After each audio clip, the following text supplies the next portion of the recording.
Welcome to another deep dive with us, this time into a topic that's, well, it's kind of familiar, but also pretty mind-bending at the same time. Music.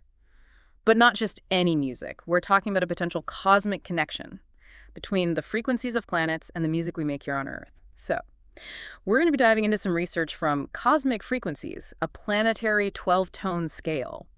They introduced this theory called the Grand Fibonacci Cosmic Octave. That's a fascinating concept. The research suggests that we can actually create a musical scale based on the vibrational frequencies of planets, even Pluto. Pluto, I thought it got demoted to a dwarf planet. Right, but in this system, Pluto plays a critical role in the overall harmonic balance. The researchers felt that it was just too important to leave out. Okay, I'm intrigued. So how does this cosmic scale actually work? Are we talking about sounds we can actually hear? Not exactly. These planetary frequencies are way lower than what our ears can pick up. Think of it like this. Each planet has a unique vibration, sort of like a cosmic hum.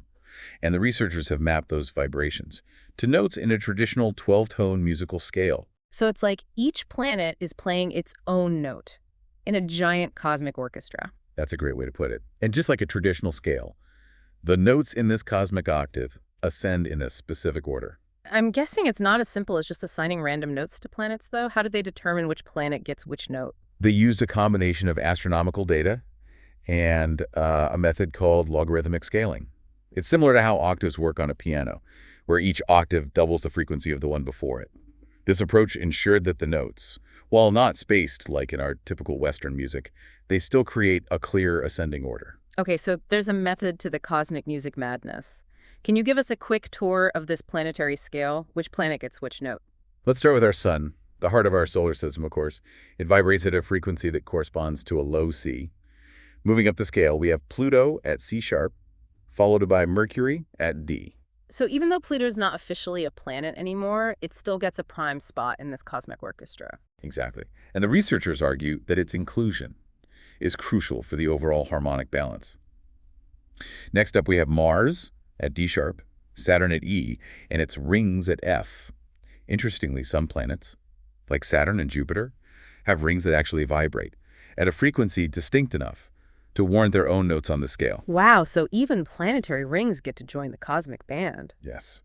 Then we have Jupiter at G, its rings at F sharp, Earth at G sharp, Neptune at A sharp, and Venus rounding out the scale at B. Wait a minute, you skipped over Uranus. Where does it fit in?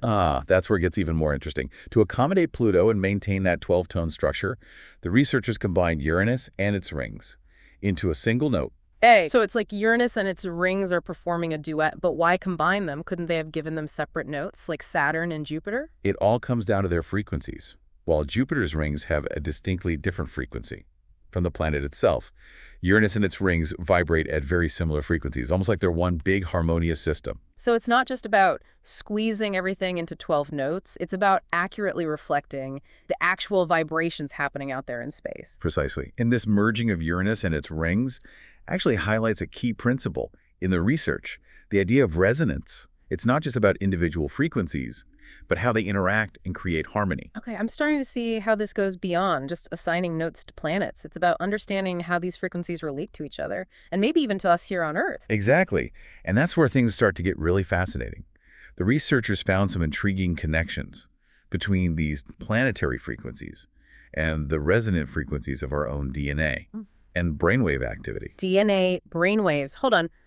Are we saying that the music of the spheres might actually be influencing our biology? That's what we'll be exploring next. Get ready, because we're about to dive deep into the potential connections between this cosmic scale and the very building blocks of life itself. All right, so we've got this cosmic scale based on planetary frequencies, but now you're saying there's a link between these frequencies and our DNA and brainwaves.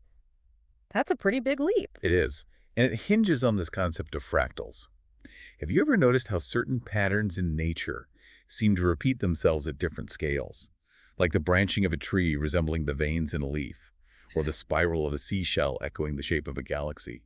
Those are fractals. Yeah, I've seen those cool images of fractals, the ones that look infinitely complex, but are based on like simple repeating patterns. But what do they have to do with our DNA? Well, the researchers found that the mathematical relationships between the planetary frequencies, when visualized, actually create fractal patterns And those same patterns Yeah. show up in the vibrational frequencies of DNA molecules. Hold on, so you're saying our DNA has a kind of musical pattern to it, and that pattern echoes the music of the planets. That's the idea. It suggests this fundamental link between the macrocosm of the universe and the microcosm of our own biology. And goes beyond just DNA. Remember how we talked about brain waves, those electrical impulses in our brains? Yeah, you mentioned they might be connected to this cosmic scale as well. Exactly. Our brain waves also exhibit these same fractal patterns, particularly in certain states of consciousness, like deep meditation or REM sleep. So are you suggesting that our brains are constantly picking up on these planetary frequencies, like some kind of cosmic radio? It's a possibility the research explores. Our brains might act as like cosmic resonance receivers, naturally attuned to these planetary rhythms, even if we're not consciously aware of it. But here's where it gets even more interesting. What if we could intentionally use music to tap into this resonance? You mean by creating music based on this grand Fibonacci scale, but wouldn't that sound pretty strange to our ears? It probably would sound different from what we're used to. You see, our modern Western music uses a system called equal temperament, where the notes are evenly spaced. But this cosmic scale is based on logarithmic scaling, which creates a different kind of harmonic relationship. So you're saying our regular music, the kind we listen to every day, might actually be out of sync with this natural cosmic harmony. That's a question the researchers raise. They propose that. By creating music based on this planetary scale, we might be able to create a kind of resonance with our own bodies and minds. They believe it could have profound effects on our well-being. Profound how? Like, would listening to planetary music suddenly make us healthier? It might not be that simple. But think about it this way. Certain frequencies can cause objects to vibrate. In sympathy, we've all seen those videos where a singer shatters a glass with their voice.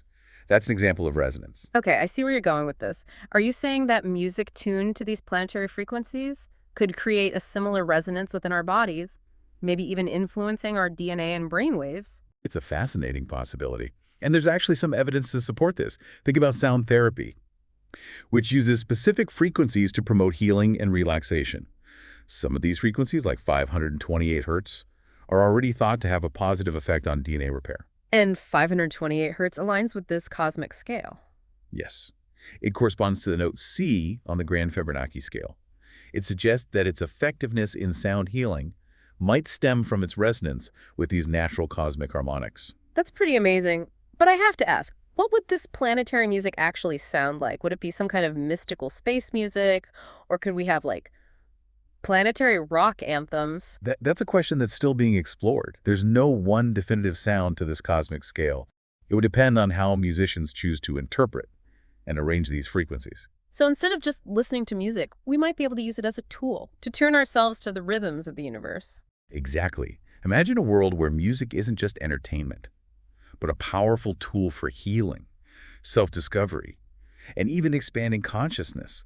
That's the potential the researchers see in this cosmic connection between music, planets, and human biology. Wow.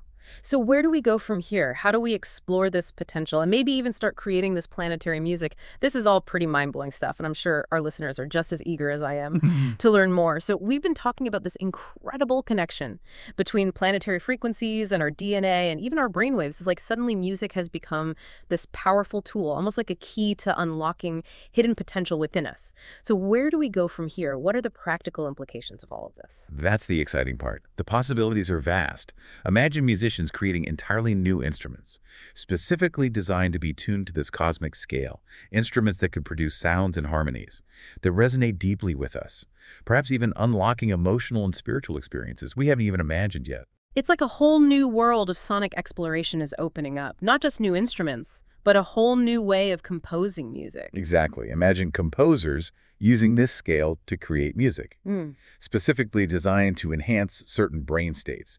Music for focus, for relaxation, for creativity, maybe even music to help us sleep better. So instead of just listening to music for enjoyment, we could actually use it to intentionally influence our well-being. It's like a sonic prescription, tailored to our individual needs. That's a great way to put it. We could think of it as a kind of vibrational medicine, using sound to rebalance and harmonize our bodies and minds, and the applications could extend even further.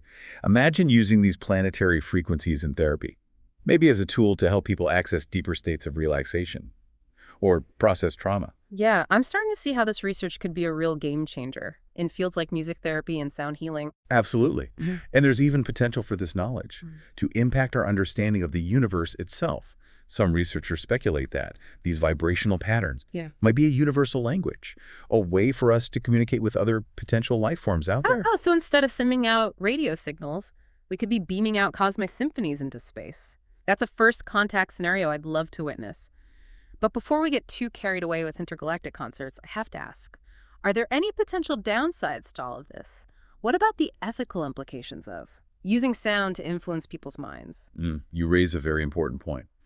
Like any powerful tool, this knowledge needs to be approached with caution and responsibility.